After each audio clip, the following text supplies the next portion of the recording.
Um, my name is Linda Bridwell. I'm the Executive Director of the Kentucky Public Service Commission.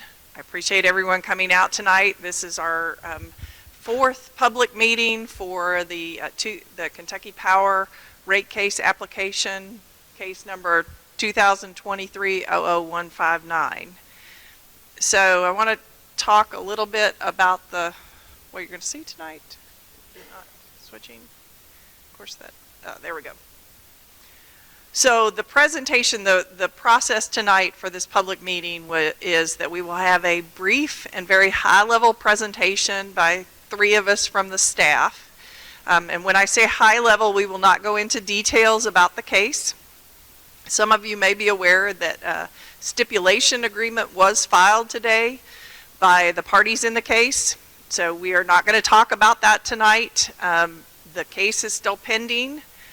And just so the folks in the room understand, the stipulation agreement, even though it's been agreed to by all parties over the course of the commission, when we have received them, sometimes they have been accepted by the commission in its entirety, sometimes it's been rejected in its entirety, and just about everything in between. So I want everyone in the room to understand that just because a stipulation agreement has been filed, that is not the last word, that the three members of the commission are the last word in a case. So tonight what we will talk about tonight is just at a very high level what's in the application. Then you as the audience will have an opportunity to ask any questions about the process for the staff members that are here.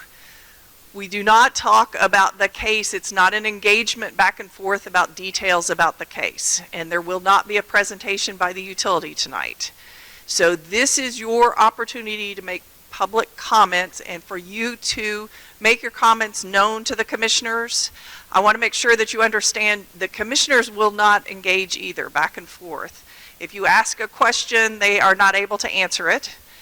However, I don't want you to think that you can't ask a question because it's an opportunity. It may be a question that they also are interested in. So this is kind of the three-person commission is like the judge in a case. And so just like you would not, if you were in for a speeding ticket, you don't want the police officer having conversations outside. It's the same thing. These are the judges. They're talking back and forth. But we do want to be very transparent and give the public an opportunity to comment on the case. So that's what this is about. So I want to make it very clear, once we go into that public comment period, this is the opportunity for you to make public comments. But there won't be any more questions at that point.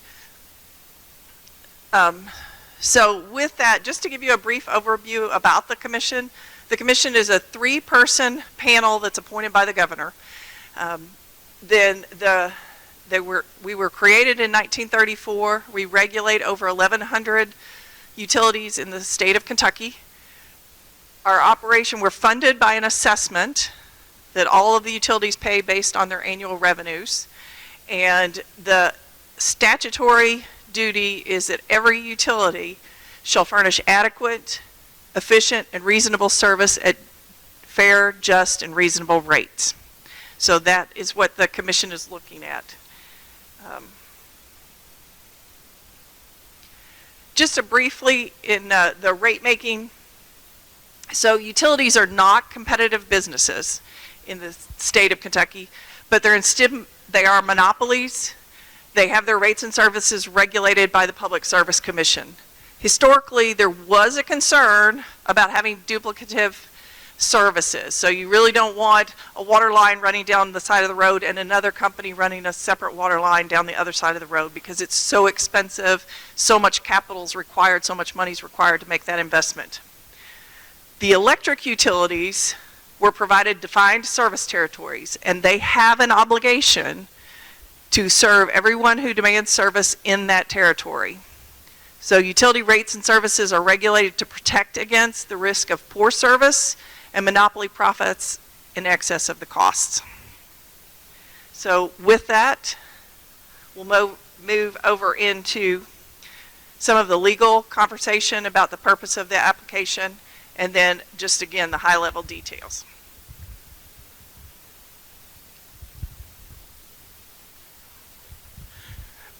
Hi, my name is Jeb Penny. I'm an executive advisor to the Commission, but also an attorney with the Commission, so I'll speak on some of the legal matters. So the first thing is that Kentucky Power has two aspects to their application. The first is a change in their general rates. So by statute, a utility rates must be fair, just, and reasonable.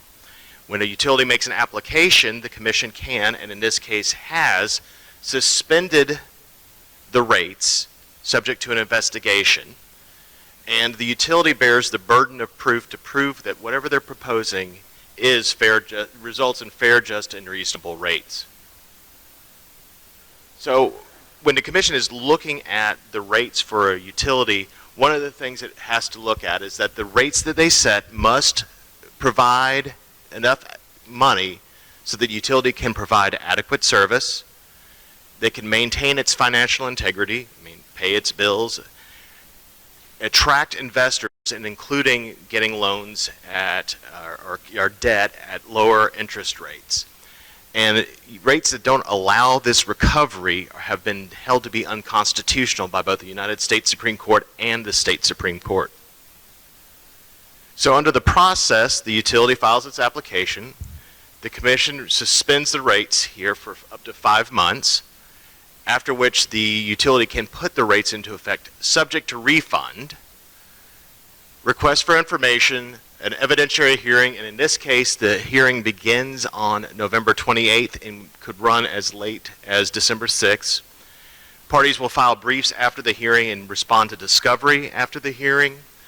And a final order will be issued no later than 10 months after the application was filed. So that date falls in early to mid-January. And during this period of time, public comments can be filed at any time. Your comments here will be in part of the video, and will be placed on the website with the case record. So the second aspect of Kentucky Power's application is something called securitization. This is a new statute that was enacted just in June of this year, and it allows a utility to take large extraordinary costs and turn them into basically a debt instrument. The Commission has 180 days to rule on this. So right now, utility, when they expense costs, they're able to recover an equity cost. Think of it as a higher interest rate, and a debt cost, think of it as a lower interest rate on that. What securitization does, it allows a utility to take certain large qualifying expenses and turn them into, say, example, bonds, so that the utility is recovering lower interest rate on that, but it also, that lower interest rate translates ideally into lower costs for the consumers. So in this scenario, this is what Kentucky Power has done. They've made the application, they provided a description of the extraordinary costs, have it supported by evidence, and a proposal for the recovery of those costs, which shows up as a separate line item on the customer's bills.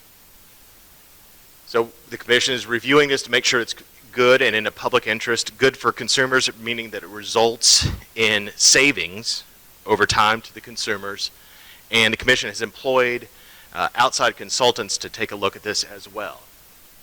So I'm going to pass this on to our financial guru. Thank you, Jeb.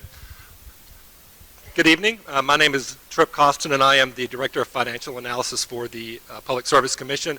And what I'm going to do is just give a very high-level overview of what the company has requested in its application. The company, Kentucky Power, has asked for authority to increase its base rates by approximately $94 million, or around a 13.6% increase. As Jeb was just talking about securitization, they also have requested to set up a securitizational financing rider, a tongue twister, through bonds issued to recover approximately $471 million in regulatory assets. They've also asked to create a new distribution reliability rider to address operation and maintenance expenses associated with projects to improve distribution reliability and resilience. They also, in there, they've asked for multiple tariff revisions, and a tariff is a document that demonstrates and allows the utility to collect or this demonstrates what they are allowed to charge and what they are allowed to collect from customers and how they're going around doing it. So they've asked for some modifications to those. I'm just going to highlight they did ask for a seasonal residential service option, new tariff that will allow customers to help reduce the impact of higher winter usage. And they've also asked for a new solar garden program, which is basically the development of some smaller solar generating facilities that can be up to 25 megawatts total. And let me flip. And finally, as Jeb mentioned, that interveners can or parties can intervene in this docket, and they have. And the interveners are the Attorney General, and the Attorney General is designed, it's a office within the Attorney General's office that is designed specifically to represent the ratepayers in these cases. In addition, Kentucky industrial utility customers have intervened. Walmart has. There's a group of joint interveners that are Mountain Association, the Appalachian Law Center, Kentuckians for the Commonwealth, and the Kentucky Solar Energy Society. And finally, SWVA Kentucky has intervened, and that's a large industrial customer. With that, I'll turn it back over to Linda. Thanks, Tripp. Okay, so the next steps. As I mentioned, this is our fourth of 4 public meetings. We are videoing the meetings, recording them. Tomorrow, if you have friends or neighbors that weren't able to come, they can pull it up on our website and watch the entire video. It will be posted. It's part of the record of the case. So we had one on the, got to remember the dates, the 8th in Catlettsburg. On the 9th, we were in Hazard. On the 16th, we actually were in Frankfort, but there was a virtual option so that folks that could not participate in person could call in at that point or get on their laptops. Then tonight, here in Pikeville, I also want to make sure that everyone understands that this is not your last opportunity for public comment. If you came tonight and thought there was going to be a presentation about the case and you want to go home and learn more, since this was not a detailed presentation about the case, and you want to offer some public comments, on November 28th, the first day of the evidentiary hearing at 9 o'clock in Frankfort, you also have the option of participating and offering public comments in person in Frankfort, or there is a virtual option. Again, there will be 24 hours in advance, there will be instructions that you sign up. We will provide you a link so that you can make public comment at the beginning of that period. In addition to that, at any time during the case, the public is allowed to make a comment. You can email it to us. There's a couple different options. There's a form that you can fill out, or you can send us an email. There's an email address I'll show you in a few minutes. Or if you want to write, just handwrite it, put a stamp on it, and mail it, that we accept public comments that way. All public comments go into the public record in the case, so everybody can see the comments being made. The commissioners can review all of the public comments. So I want you to understand that we do take it very seriously, that we want an opportunity for the public to participate and comment on it. So the hearing itself is also open to the public, the entire hearing. You can come while it's going on. You can appear in person at 211 Sauer Boulevard in Frankfort at the Public Service Commission offices. Again, the only time you'll be able to make public comment is on the first day of the hearing, but if you want to come and participate or be in the audience during the hearing, the evidentiary hearing, or there is a link on our website that you can watch it being live streamed on YouTube. At that point, you won't have a connection that you would be able to ask questions or participate, but you can watch it on YouTube, and that will be up on our website as well. So under the statute, as Jeb mentioned, we suspended the rates in order to investigate. Under the statute, we are required to have an order out by May 14th, no later than May 14th of 2024, or the rates would go into effect as presented. So that's the deadline that we're working on. So again, this is your opportunity if you have a question about the process, the procedure in the case. So if, and I will try and be as helpful as I can, but if you start asking questions about the details in the case, I want you to understand that we'll have to stop at that point. Then once we feel like everybody's gotten an opportunity to ask any questions about the process, about filing comments, those sort of things, then we will open it up for public comment. And I know that's what, I'm sure many of you are here tonight so that you have an opportunity to make public comment. So I'll try, and if you start into asking questions that we're not able to answer, I'll try and just move things along so that we can get into an opportunity for public comment, okay? So with that, I wanted to make sure everyone had our web address. Again, if you type in, there's an opportunity to search the case records, and you type in the case number 2023-00159. You can look at every filing, the entire case, all the public record, public comments, everything. In addition to that, the public comments can be sent to psc.comment@ky.gov. There's also a link under our forms page that will automatically create a form that will send it to that web address. Or again, finally, if you want to make a public comment by mail, our address is 211 Sauer Boulevard in Frankfort, Kentucky 40601. So with that, what questions do we have about the process in the case? Or are you guys ready to move into the public comment period? Yes, ma'am.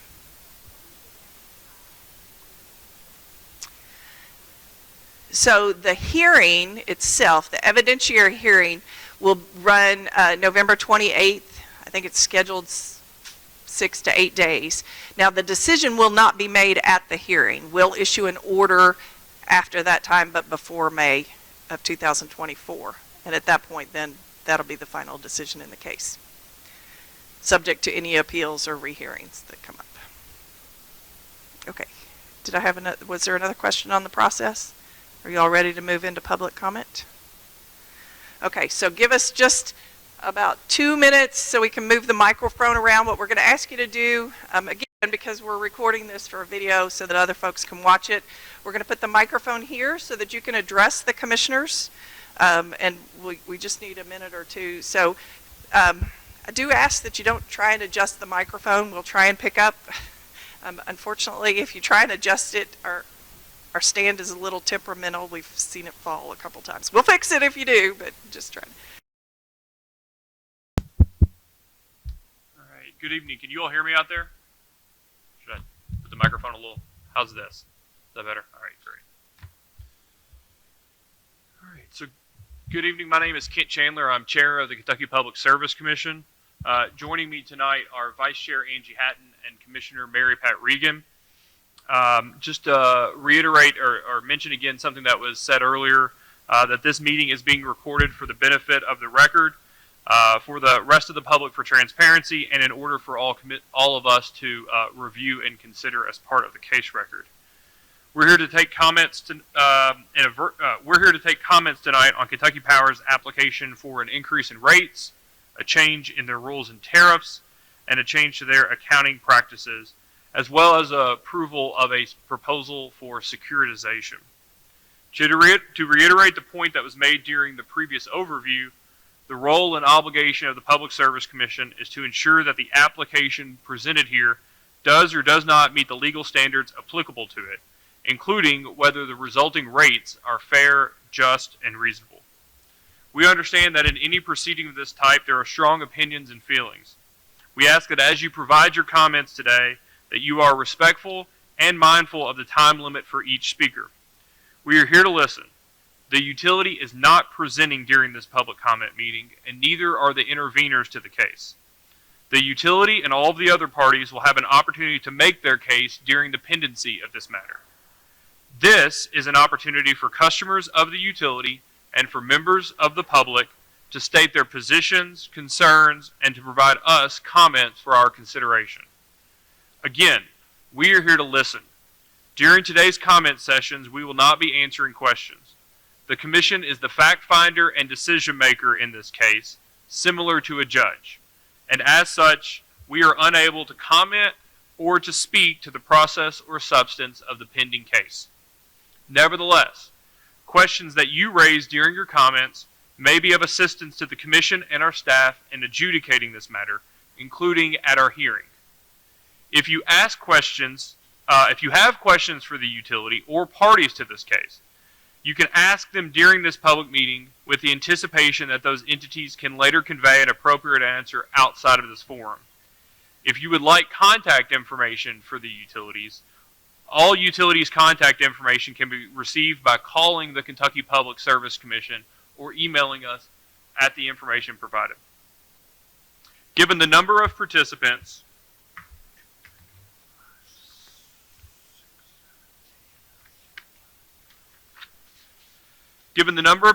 that have initially indicated their interest in providing comments, we will be limiting the length of comments to 7 minutes apiece. I will let you know when you have 1 minute remaining by raising this piece of paper. I don't want to interrupt your comments, so I'll try to catch your eyes and raise this piece of paper. As always, written comments may be made to the Commission at any time during the consideration of the case, but we ask that you include your name, the city that you're from, and that you reference the case number in each case, which is on the screen now. Comments can also be mailed to the Public Service Commission at the mailing address on the screen, or emailed to the PSC at psc.comment@ky.gov. I'd ask that when you speak, that you provide your name, the city that you're from, and then begin your comments. I will not start your time until you actually begin your substantive comments.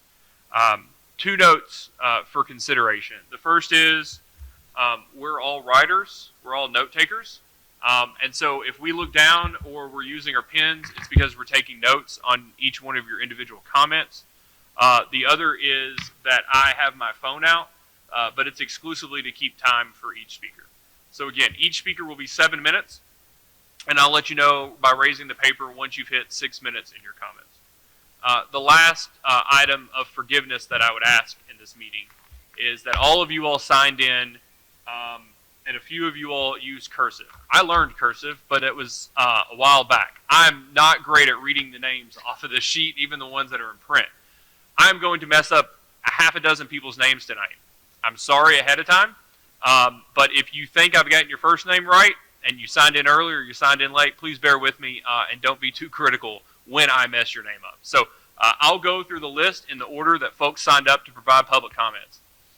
If you signed up and did not initially indicate your interest in providing public comments, and when we get through everybody who did sign up and wanted to provide comments, I'll ask if there's anybody that did not previously sign up that would also like to provide comments. There will be an opportunity. Don't worry. Everybody's going to get a chance. The second item, if you initially signed up to provide public comments, when I call your name, if you're no longer interested, you just got to let me know. There's no problem at all if you ultimately decide that you don't want to speak tonight. So I'll start, and the first speaker is Mitch Whitaker.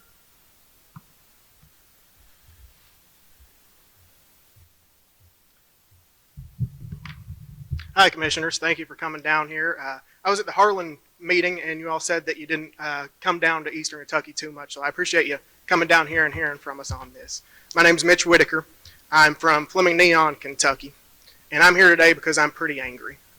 I'm not an angry man, but I'm pretty angry over this attack on Eastern Kentucky. We don't treat people like this in Eastern Kentucky. We don't kick someone while they're down. We don't make other people pay for our own mistakes. That's exactly what AEP is asking you all to do here by approving this 18.3% rate increase. Eastern Kentucky literally fueled this country for over a century, and in the meantime, they had no problem taking our very affordable and reliable coal and making millions of dollars off of it. Sadly, though, it's become clear that Eastern Kentucky is not AEP's priority anymore. Instead, their priorities are radical investors who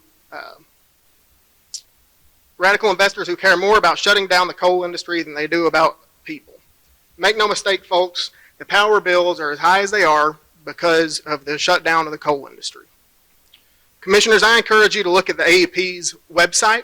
You can go to the investors section. It's real easy to find because it's the first thing you'll see. And you'll see how much they brag about shutting down the coal industry, how much they brag about going green and going carbon neutral in 2050. And down at the bottom of those hundreds of pages, you'll see where they talk about the coal communities and how they want a, quote, fair transition for coal communities. What part of an 18.3% rate increase on coal communities is a fair transition for the people of Eastern Kentucky. But it's not just the push for green energy that is costing us millions of dollars here in Eastern Kentucky in higher electric bills. It's also AEP's poor business decisions. Everybody in here knows that AEP gets rate increases whenever they want them through their fuel surcharges. Every month, it's like a game of Russian roulette when you open your bill. You never know if you're going to, despite whatever efforts you took to reduce your energy usage that month, you never know if you're not going to be able to pay your grocery bill that month. You don't know if you're not going to be able to pay for your medicine that month. It's all different based on whatever the rate AEP says that we have to pay.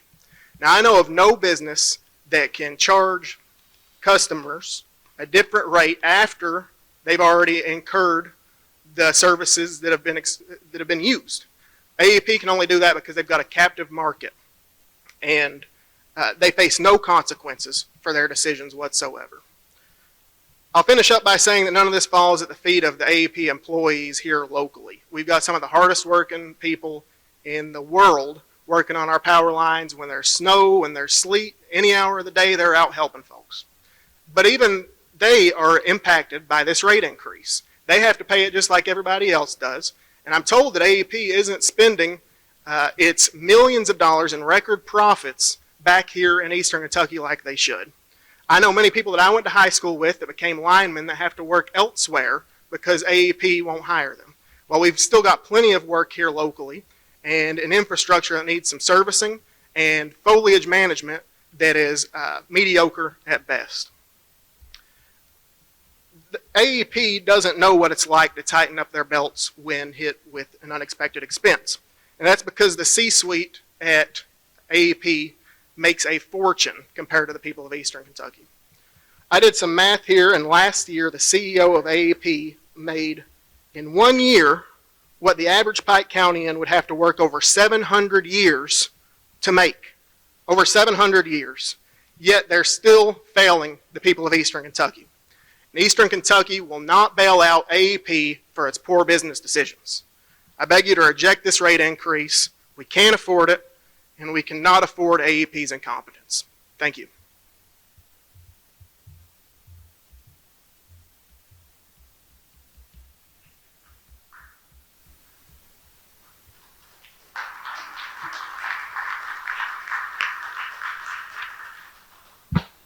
Rick, Juliet.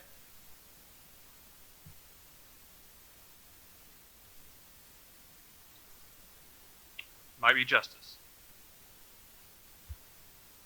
Okay. Okay.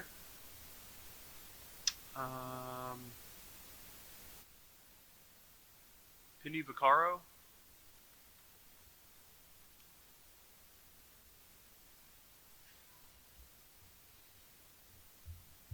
Just leave it. I promise you, it'll fall everywhere. Okay. But it'll pick you up. Can you hear me okay? We can. Okay. My name is Penny Vaccaro, and I live in Whitesburg, Kentucky. I am a transplant and have been there for 5 years. So thank you for hearing us tonight. I am going to stand up here and beg you not to let them increase our rates. I experienced the flood last year as my neighborhood totally went underwater. So I know how it is to build back after that, to have to replace everything. And it is very expensive. I am fortunate. My husband never lost his job during that flood, so we have had a steady income, and we are not on a fixed income. However, I had the privilege of working with Catholic Charities going to flood victims all over Letcher County. My friend and I have, what I have in my hand here, we each have a binder full of persons that we met, we hugged, we cried with. We saw these people that had paid for homes that lost everything. And at the end of the day of July the 28th, had nothing but the clothes on their back, no vehicle to live in, and nothing that came out of that house that was salvageable. So, with that being said, and please forgive me because I am a horrible public speaker, so I am so sorry. So this is, I redacted all the identifying information, but these are real people. These are people that I sat knee to knee with, hugged, cried with, real people. And when you go to sleep tonight, I beg you, see these people because they're real, and I have about 100 more that I could put in front of you. So AEP customer number 1, monthly income, $911. 2 adult household, 1 disabled. Their home was fully paid for. They lost it in the flood, lost all their belongings and 2 vehicles. They did get $500 from FEMA, and that was all the assistance that they had. They did not have flood insurance because they were not in a floodplain. AEP customer number 2, bringing in $800 a month. I'm glad everyone is seated. 2 adults that have 8 grandchildren living with them. They evacuated with literally the clothes on their backs. All of their personal belongings were destroyed.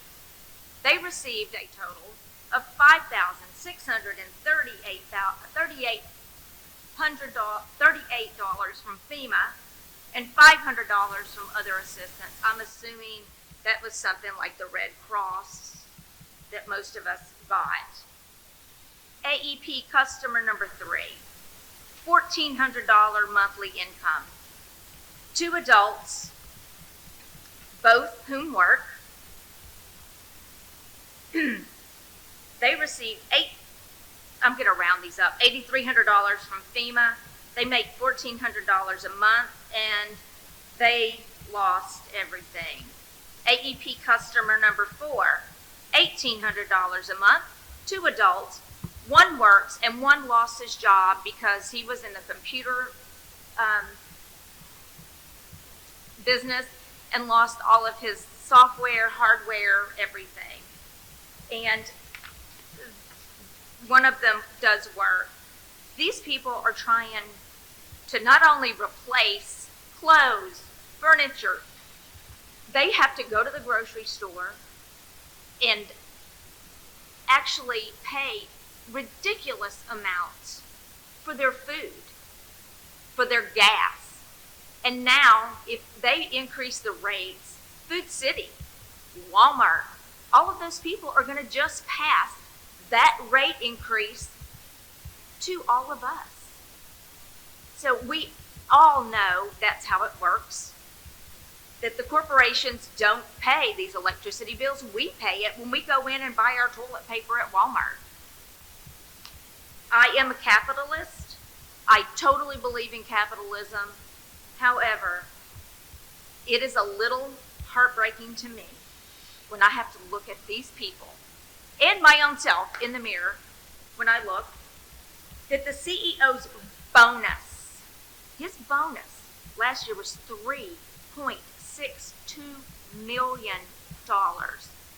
Do you know how far that could go to help just the people that are in my county, much less Eastern Kentucky? If they could just tighten their belt like all of us have. My husband and I are close to retirement. We took a big hit along with all of these people and all of the other people I have dealt with. I mean, a big kick in the teeth to have to replace every single thing. And most people, it is just heartbreaking to go in these homes. And now they're going to have to decide, am I going to keep my house warm or am I going to buy groceries? So I beg of you, please, when you go to sleep at night, you think about all my little AEP customers here, plus all the other ones, and reject their rate increase. Thank you so much for your time. Thanks.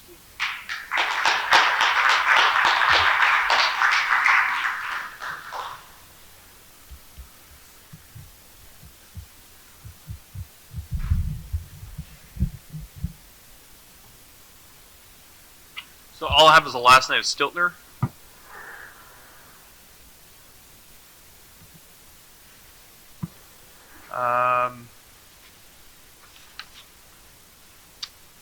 Caitlin Blair.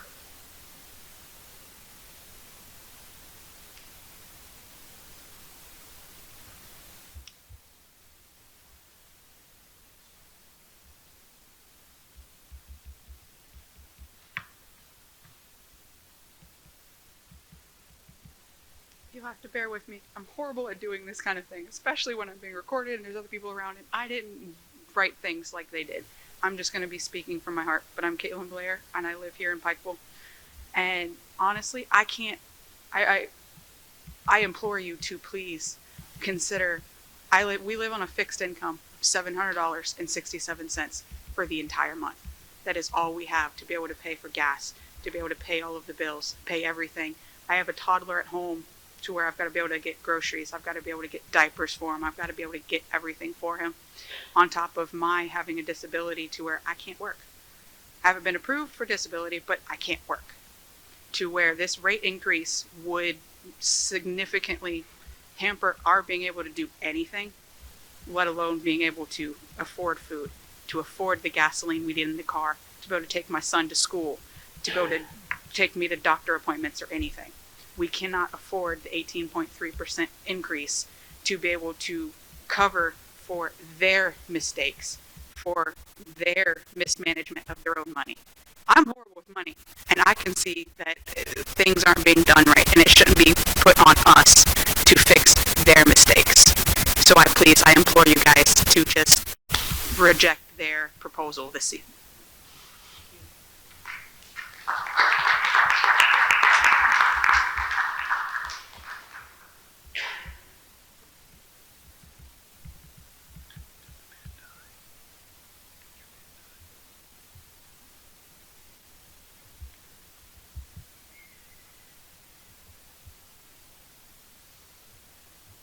Hillman Dotson.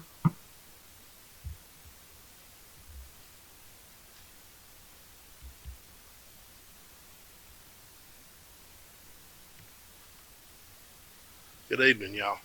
My name's Hillman Dotson. I live over in Majestic, Kentucky, the far eastern part of our county, and people there are kind of having it hard right now.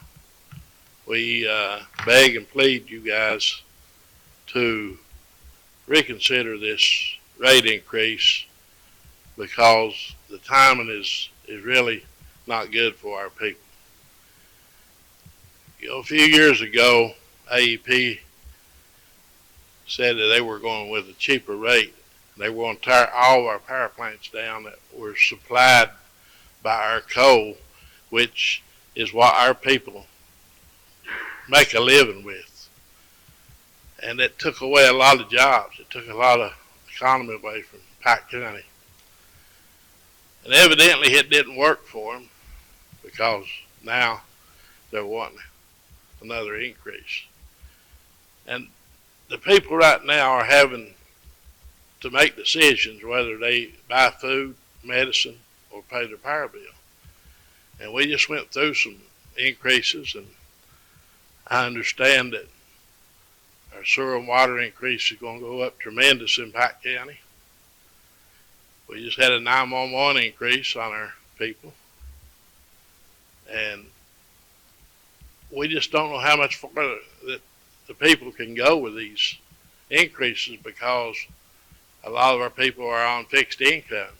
A lot of them don't have a job, even a small income. And our economy is so bad right now. When they go to the store, the food is so high they can't get the groceries that they want to eat. And you know, our country is in such a mess right now with our economy that we beg and plead you guys to reconsider this.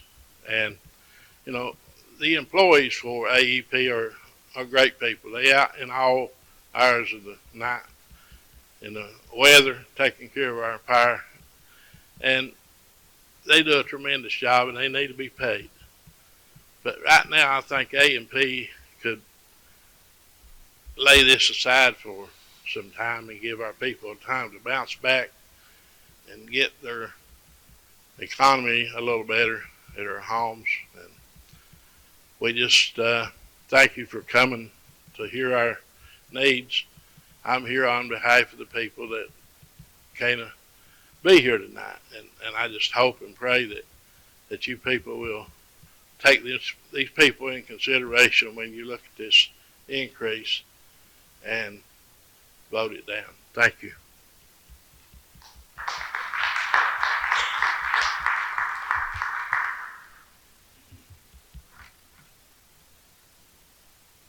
Representative Tackett Lafferty.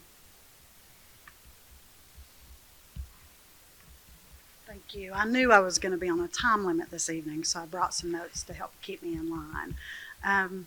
But I do first want to thank the PSC for traveling to Eastern Kentucky to host this public hearing. Your primary charge as a public service commissioner is to protect Kentuckians from unfair, unjust, and unreasonable utility rate hikes, such as the one before you. And we appreciate you taking the time to listen to our side of the story. My name is Ashley Tackett Lafferty, and I proudly serve in the House of Representatives on behalf of Eastern Kentucky and Frankfort. As an Eastern Kentucky legislator, I'm here to strongly oppose any request to increase our electric bills. Just this year, in response to the trials faced by our region after historic flooding, the General Assembly passed a law which was proposed to help Kentucky Power and also its rate-paying customers. That legislation was purported to help save millions of dollars annually, which was said to be necessary to pass savings along to customers during these times of distress. It's my understanding that Kentucky Power has already sought to finance $470 million in deferred costs through securitization bonds subsequent to that bill becoming law. You can probably imagine my shock when the request for this increase on customer rates was filed to create an additional over $93 million in annual retail revenues. Frankly, I am outraged that an ask for help during a time of tragedy has been followed by a proposal which will ultimately cost our average residential customers an 18.3% increase on their monthly utility bills. What this means is if you typically pay $250 for your electric bill each month, you will now be paying closer to $300 monthly. And if you already pay a bill averaging $400 a month, you're now going to be paying closer to $500 monthly. While on its website, AEP reports strong earnings during 2022, I represent many who survive on a monthly income of right around $1,000 a month, more or less.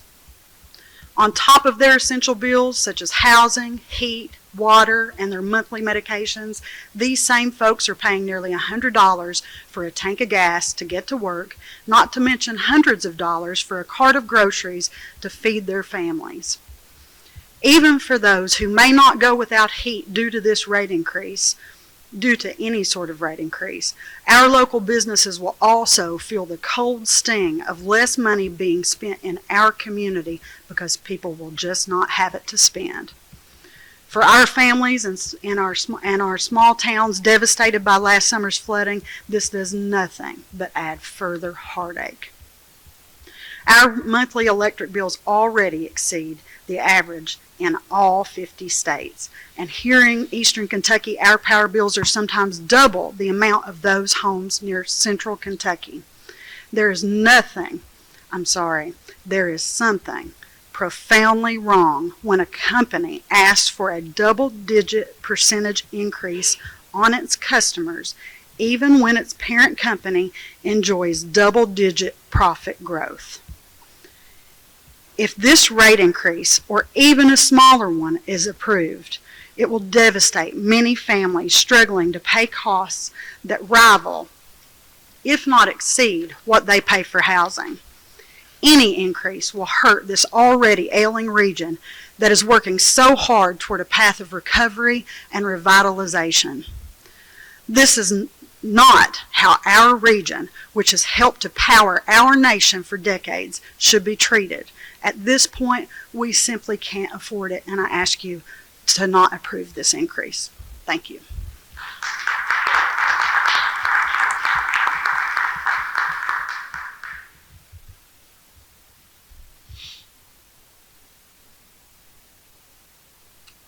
Matt Dillon.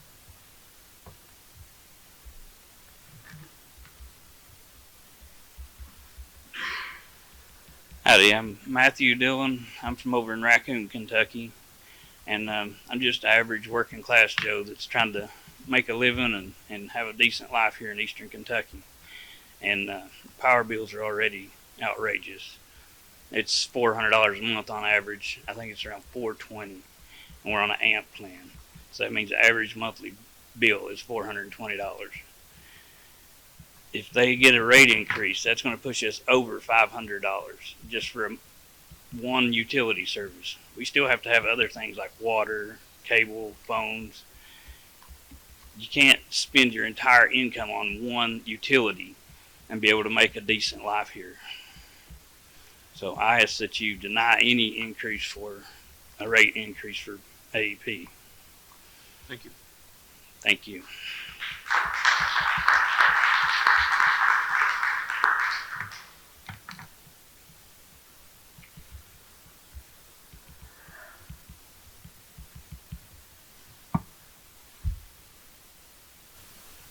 Judge Jones. Judge, you're next. Sorry.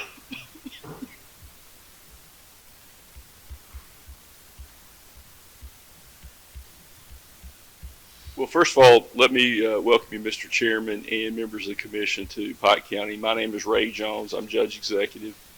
And I want to just point out that the Fiscal Court has already adopted a resolution opposing this rate increase. And some of you may recall that I had a tenure in the State Senate of about 18 years. And over that time in the Senate, I worked on legislation to deal with the ongoing issues that we're facing with increased utility costs in eastern Kentucky. And I understand fully that you have to apply the law that is on the books as written. But let me point out to you that when you look at a utility that is earning about $2.3 billion per year, when I started working on legislation involving Kentucky Power, AEP, the parent company at that time, the net income was around 1.5 billion, and that's been several years ago. And as one of the other commenters said, we have a lot of great employees with Kentucky Power. They do a great job. But I think the Commission needs to understand what we're facing. And Representative Ashley Tackett Lafferty pointed this out. This region, this county, I have declared 4 disasters in a little more than 3 years for flooding. Most of the people who have been impacted by flooding did not have flood insurance because of the economic circumstances. The Fiscal Court here has had to make some hard decisions over increasing trash rates. Had no choice. Our local water utility, Mountain Water, has had to seek a rate increase. There's a big difference, though, when you're looking at the rate increases that some of our local utilities have asked ratepayers to pay. They're not sitting on a situation where they're getting $2.3 billion in net income. They're struggling to get by. And a lot of utilities here in surrounding counties, whether it's Southern Water or Martin County Water, have had similar issues. There have maybe been some bad decisions made over the years that the ratepayers have had to cover. But in the situation we're in now, when you're asking for an 18.3% rate increase in some of the most trying economic circumstances that this county has ever faced, I think it's out of touch. Now, let me point out to you, in 1980, there was 81,000 people in this county to share the cost of public electricity. Right now, the current estimate is 56,000, and the estimate by 2030 is 50,000. By 2040, the estimate for Pike County's population is 45,000, and it's down to 35,000 by 2050. That's a far cry from the estimate in the 1970s that this county would be around 147,000 people. We're facing an outmigration from the region that is reducing the number of people to share in the cost of basic services, whether it's water and sewer, electricity, solid waste, whatever that may be. The region is struggling like never before. And I'm asking the commission to scrutinize this application with great diligence in applying the law. Now, I personally felt the law needed to be changed when I was in the Senate to limit the amount of profit that could be derived in an economically distressed or depressed area like this. I couldn't get that legislation through. I'm hopeful that some of our legislators here tonight will take another look at that. Obviously, investor-owned utilities have to make a profit. We understand that. But an 18.3% rate increase in light of the large number of people who are on fixed income here, people who are depending on Social Security or SSI, people who've been displaced from the coal industry, and even business owners like myself. No matter what business you own, these rate increases are going to be passed on to the ratepayers, to the customers, the end users. There's an inflationary impact, and we all know the inflation problem that we faced here in this country. So again, let me just conclude my remarks by saying that please scrutinize every aspect of this application and keep in mind what our folks are facing up here when you make a decision in this case. Thank you all very much.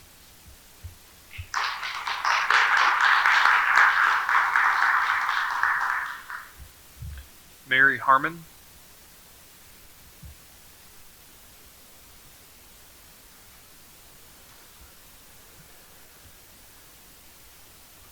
Hello. First, I'd like to thank all of you for coming out to Eastern Kentucky and to hear from us. Sometimes being this far east, it feels like we are forgotten in Frankfort, especially since we're the largest landmass. But by population, we're not considered that large. I am a home birth midwife. I serve 13 counties in Kentucky. My name is Mary Harmon, sorry, and I'm from Canada, Kentucky. I serve a 2-hour radius from Pikeville. The amount of clients that I see that have to choose between making a payment for the services I provide and putting dinner on the table and just all of the stuff they have to buy is really, it's sad for the area. We're an area that we are a tight-knit community. We take care of our own, and I will just move from that. So I would like to start by saying that the 18% rate hike increase would add an average of $35 per month for customers in the area that's already facing the highest electricity rates in the state of Kentucky. If you look at the rate history, the company has already requested and obtained a 15.46% rate hike in 2021. And that was the third significant increase in 5 years. Customer loss has been a significant issue, with Kentucky Power losing more than around 12,000 customers over 15 years, noticing a decline in 2008.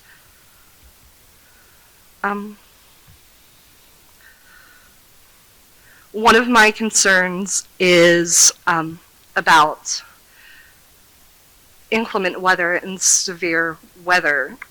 During Winter Storm Elliott, Kentucky Power failed to maintain power, leading to public dissatisfaction. The week before the storm, there was they were supposed to buy power from a company in Indiana. They did not go through with that, and they had to buy electricity from the Midwest at a highly increased rate. They have asked to defer the $11.5 million cost from Winter Storm Elliott but the Public Service Commission refused to allow them to defer the cost to us.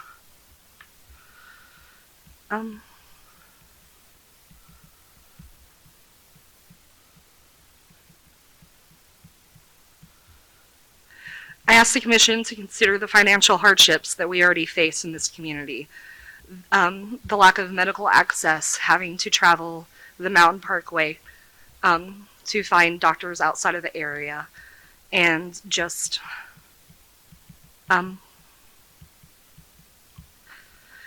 hold Kentucky Power accountable for their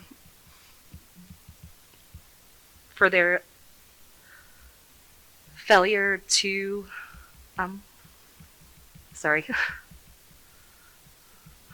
for their failure to provide the services that they are required to reliably to the area. Thank you.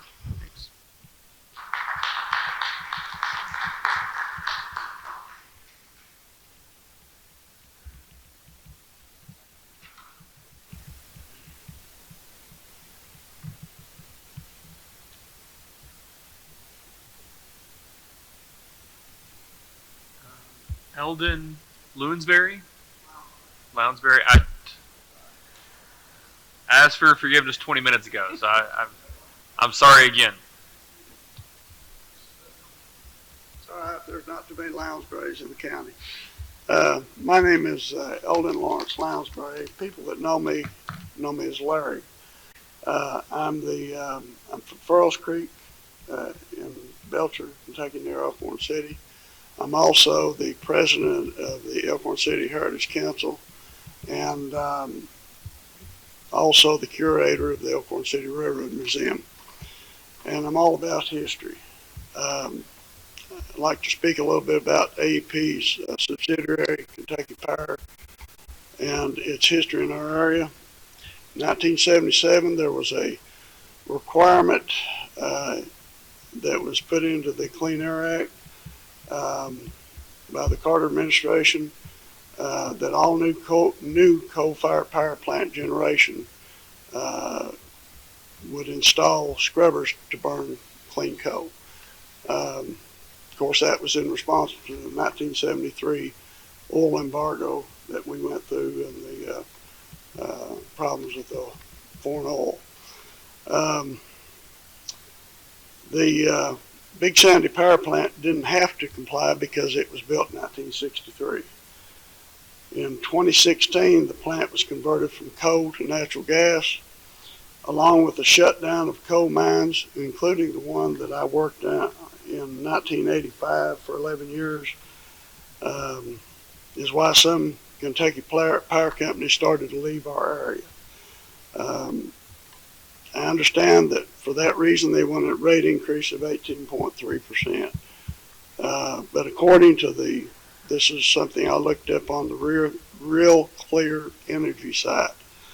Kentucky Power has raised our rates by up to 78% since 2011.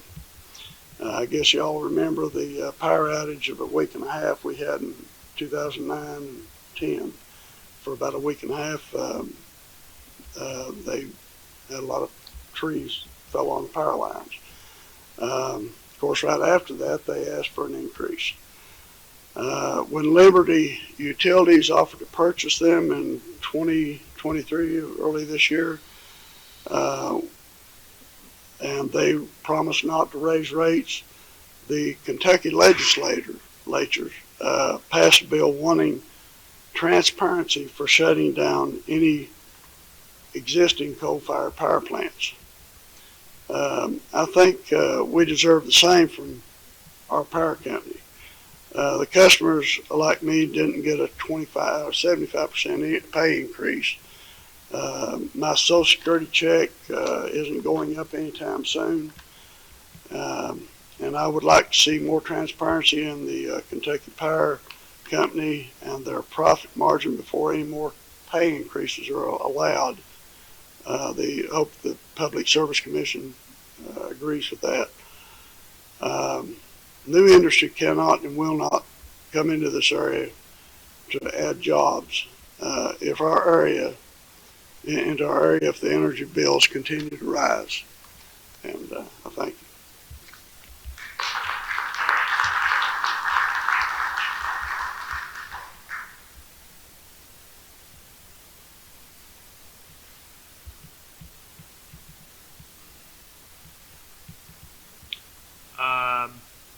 Paul, I was going to say Paul from, I'll take it.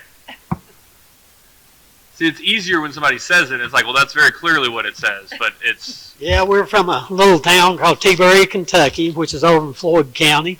And all of my parents, and I want to introduce myself as Paul Tackett.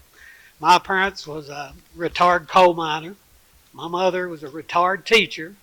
She's 92-year-old, and she's still with us, and she still likes to stay warm, and she likes to stay cool in the summer. But her retirement as a teacher is around $800, a little bit less. Her power bill is $380. So what does that leave you? And I'm sure there's a lot of people sitting here that know that their family's in worse shape than that. She's going to be surviving on $300 a month. She worked all of her life. And AEP decides they're going to take 18% more of that. That is so ridiculous. Greed will take this company down. AEP, I see all these advertisements. Oh, we're donating to this, we're donating to that. They don't say that the people that pays their power bill is donating it. They say that they are donating it. They're not donating it. You're raising these 18% because so you can donate to other people. Why people like my mother has to decide whether to stay cold or warm. You can ask my daughter here, which is a state representative.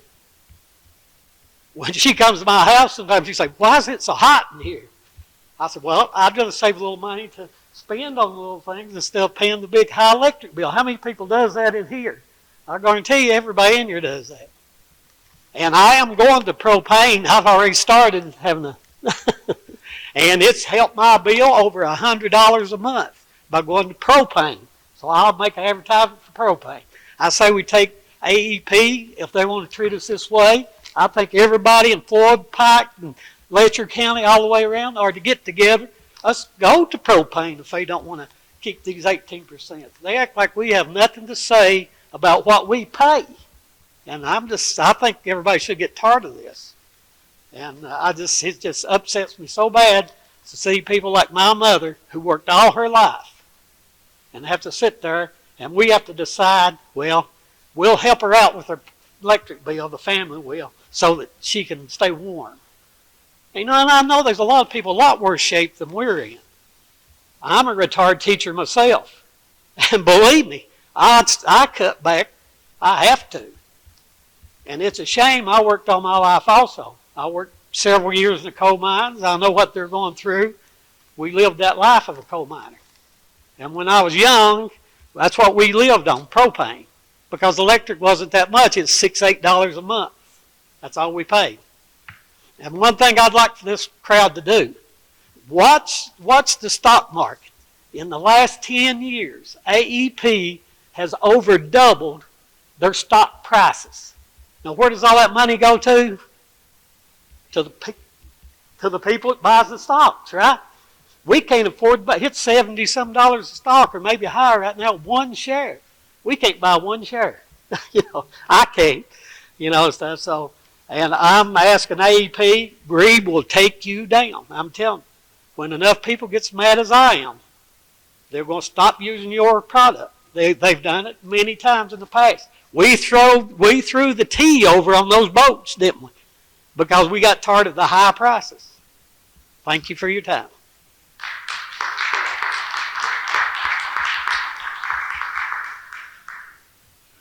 Senator Wheeler?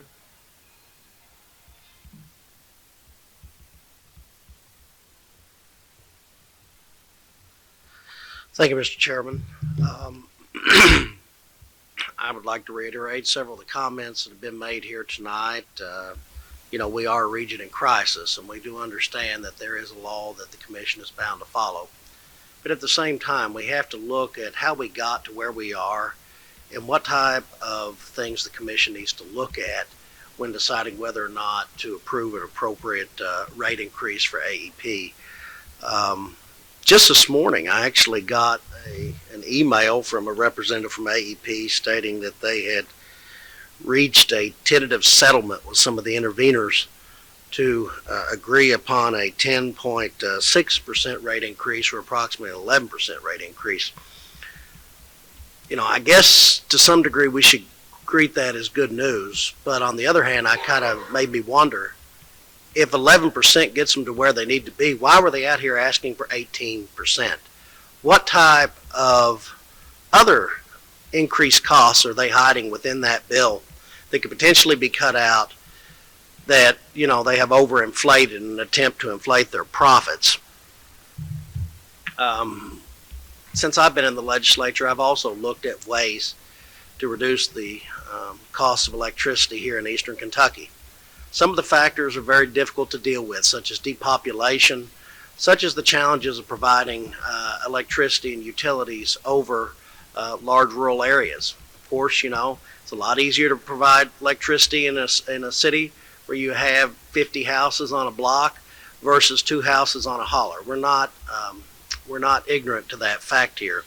That being said, we are also an area that has been attacked. There has been a relentless war waged on the primary jobs in this area since at least the early 2000s through the war on coal. There have been stringent environmental regulations imposed that were first handed down out of Washington, which have now been adopted in many ways by Wall Street. I believe this commission has even taken testimony, whereas they've had representatives that have admitted that part of their retail or part of their compensation packages are based on how quickly they can take coal plants offline. That is not only dangerous economically, it's actually dangerous as far as generation is concerned, as we saw last year when we had brownouts in Kentucky for the first time in history. Again, I think it's been stated many times this evening, and I would like to reiterate it again. I make no accusations against the employees of AEP. In fact, my own uncle has worked for AEP as a lineman for over 30 years and, has earned a good wage and a good benefit by doing so. But at the same time, we have to look at, I think we have to look beyond just a simple rate case to see, is an IOU model, an investor-owned utility model, the right fit for a rural area?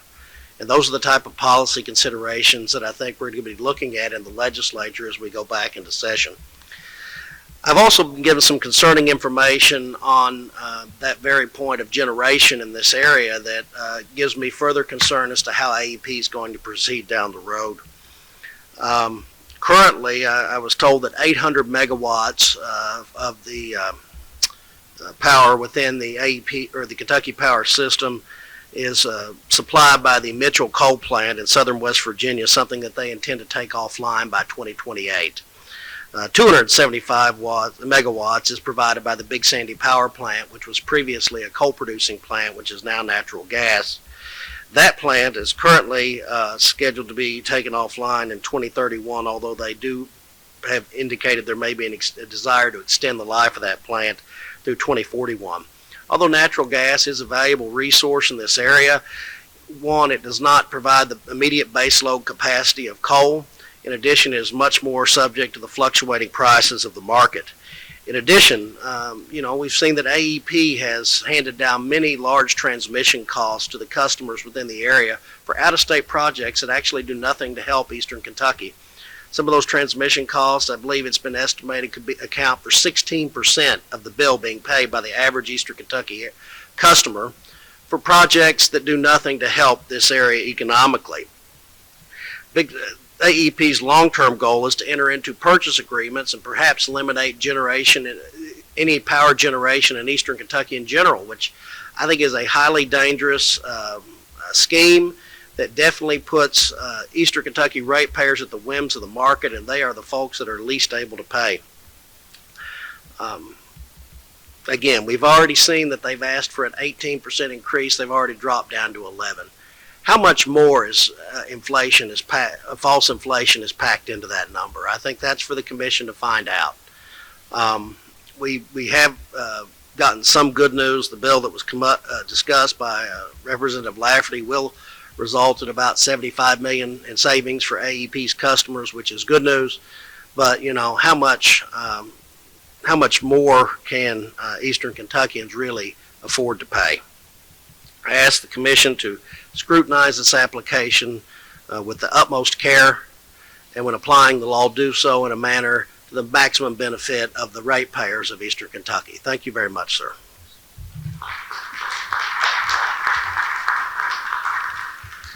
So that is everybody who when they signed in, indicated their interest in speaking. Is there anyone that that came in after? Hold on, just 1 second. Yeah, come on up, sir.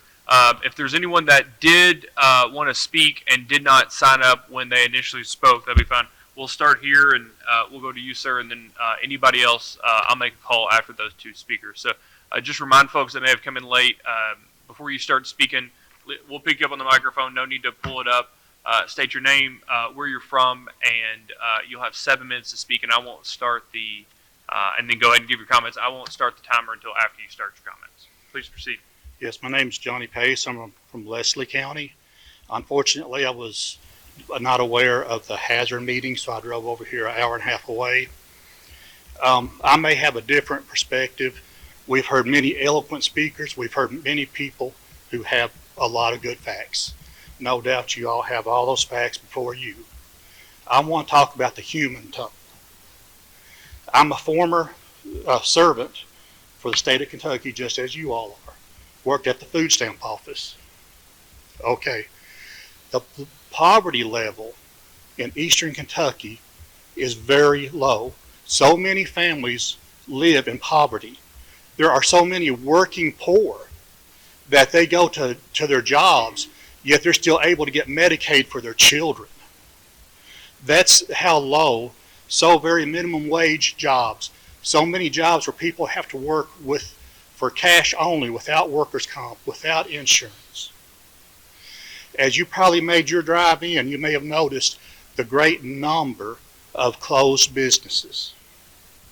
Here's a letter that I'm going to send to you that I would like to read, if you don't care. Sirs, I'm writing in regard to the proposed 18% rate increase requested by Kentucky Power. I am concerned that the rate increase would place a great burden on a community where many people live below the federal poverty level. Surviving on benefits such as SSI, retirement, food stamps, welfare, and Medicaid. The huge increase in food costs, coupled with high employment rates and lack of jobs, has taken a huge toll on the community already, with many local businesses closing down already due to less disposable income, due to so many people being on a fixed income. The rate increase on our family-owned companies and businesses would force many more businesses to close, increasing the lack of jobs and taking even a greater toll on the community. We have lost so many businesses already due to the pandemic, due to the inflation, due to so many jobs being lost. We may live in a food desert, as they talk about in the inner cities, because the local one-stops may close down and we may have to go 40 or 50 miles to a super Walmart.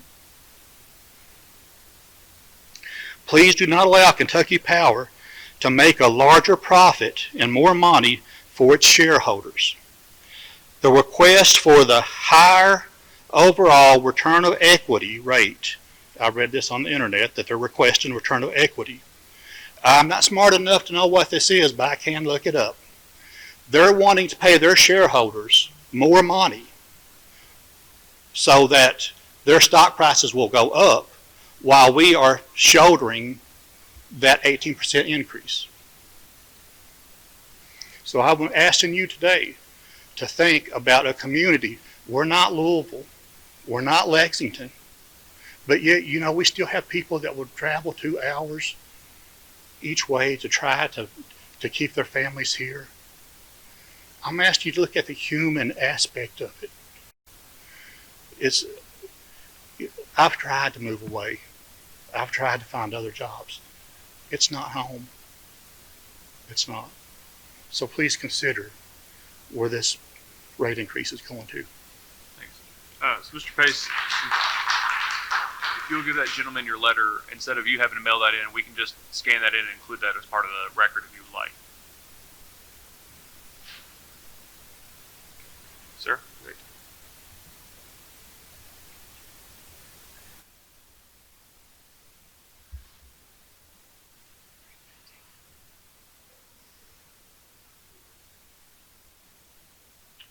Would you like us to move the microphone for you?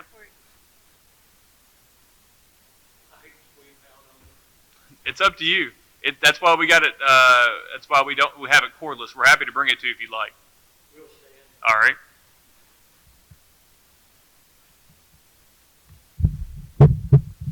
Just catch me on the way down. Thank you.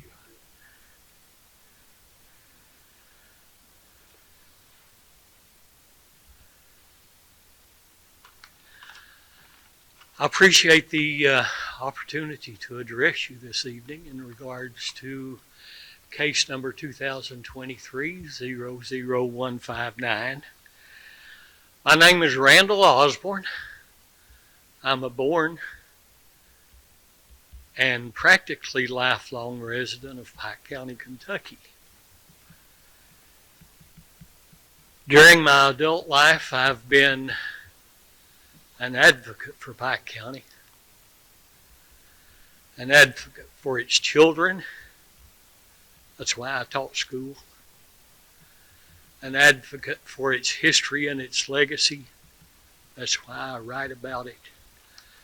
But I address you tonight because I'm an advocate for its people and for its future. Going back to teaching school, and even in your professional life, there's always one character that you can't forget. I had a young man when I taught 4th grade, and even the 6th graders wouldn't mess with him on the playground. And I asked them why. And they said, because he hit you one time and it's all over. So I promise to not take your 7 minutes, but I hope to make, with the numbers and the statistics I've found, something of a powerful presentation that you will appreciate. My first comments are in regard to Pike County, but they can also be taken across the board for the folks from Letcher and other surrounding counties. 20.4% of Pike County citizens are age 65 or over. In other words, 1 out of every 5 is either retired, reaching retirement age, on public welfare, including Social Security, or eligible soon, therefore. This aged population group has increased by 28% over the past 12 years from 2010 to 2022. In the same time period, Pike County's population has plummeted by 13.5% over that same 10-year span. In 2021, Pike County lost 1.8% of its population. In 2022, Pike County lost 1.9% of its population. Pike County lost 4.6% of its workforce from 2020 to the end of 2021. Even more important, 30.1% of Pike County's people are at or below the federal poverty standard. You know, it's amazing what you can find on the internet. Everything I just presented to you is available on government-sponsored websites. I put all this together last night in the span of 30, 45 minutes. On the other hand, it's sometimes depressing to consider what you can't find on the internet. And these remarks are directed toward Appalachian Electric Power and Kentucky Power. Nowhere on the internet is there a publicly available salary figure for the COO of Kentucky Power, Ms. Wiseman. But now back to what you can find on the internet. Nicholas Aiken is CEO of American Electric Power. Now I want to throw a caveat at you before I wade into this. These following numbers are not all from Kentucky Power, but a good number of them are. CEO Aikens had a total salary of $16 million plus in 2022. Of this, $5.1 million was cash, $3.6 million was bonus or incentive based, and $10.8 million was in the form of stock awards. Now compare these numbers, and we're not comparing apples and oranges. We're comparing human beings. People with trouble, people with misery and worries. Compare these numbers to the average total Pike County household income. Now this is household income, not breadwinner income. In other words, if Dad works as a janitor, Mom cleans houses, and one of the children flips burgers, this all goes into the mix. The average Pike County household income, it's almost laughable, is $37,000 per year. Now, the last Social Security increase made a very, very feeble attempt to help rectify this situation when it gave its recipients a 3.2% increase. Finally, and I direct this again to AEP and Kentucky Power, many retired, elderly, and poor former Pike County citizen taxpayers who have moved away have done so simply because they can no longer afford to live here. And I'm not talking about people who have moved to Cherokee or Douglas Lake and living on a trailer on the lakeside. I'm talking about elderly people who have moved to Georgetown, to Columbus, etc., to live with other family members. The agreement being that I'll throw in my Social Security and retirement check with what you make, and we'll be okay. Again, to AEP and Kentucky Power, you are literally biting the hands that feed you. You're helping to drive away your revenue source. Our population loss is a major contributor to the very reason why we are here this evening. We're caught in a vicious cycle. Lower population means that we who remain in the eastern Kentucky counties have to pay more for maintenance, for improvements. Don't get me wrong, I love maintenance. When there's a power outage, I'm the first one on the hotline to say who, how, when, why, and how long is it going to be before you get the power back on. I love maintenance. I also love salaries. We all love to see payday come. But a substantial portion of this money also goes to bonuses, stock awards, and dividends to board members and stockholders. This, in turn, will result in yet another request for a rate increase. I appreciate your attention. Thank you for bearing with me. Thank you, Mr. Osborne.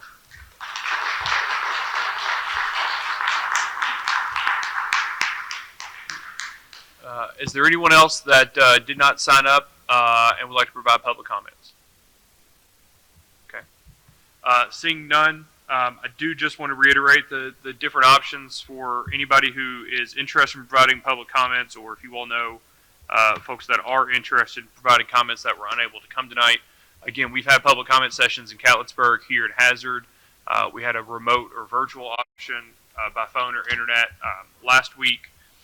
The two additional opportunities for public comments are one, you can file public comments with us anytime over the next, let's call it month or month and a half. Those can be, I think it's above me, I can't see up there. Those can be written and mailed to the PSC or emailed to the Public Service Commission. The address and email address are on the screen. Or you all can, anyone can either call in or provide comments virtually at the beginning of our hearing on November the 28th at 9 a.m. Eastern. The information on how to do that will be on our website starting at 8 a.m. on November the 27th. Monday morning, first thing, our website will have a link on there in order to sign up to provide those virtual comments. And then again, on that Tuesday morning, the 28th, if anyone wants to actually watch the hearing, there will be a link available, and it is streamed live over YouTube, the entire hearing. We ask that anytime you provide comments that you make sure you give us your name, the area that you're from, and you identify the case number, which I also think is above my head, 2023-00159. I want to thank you all again for coming tonight. I appreciate your interest in this case, and do let us know in writing if you have additional comments. With nothing else, this meeting is adjourned. Thank you.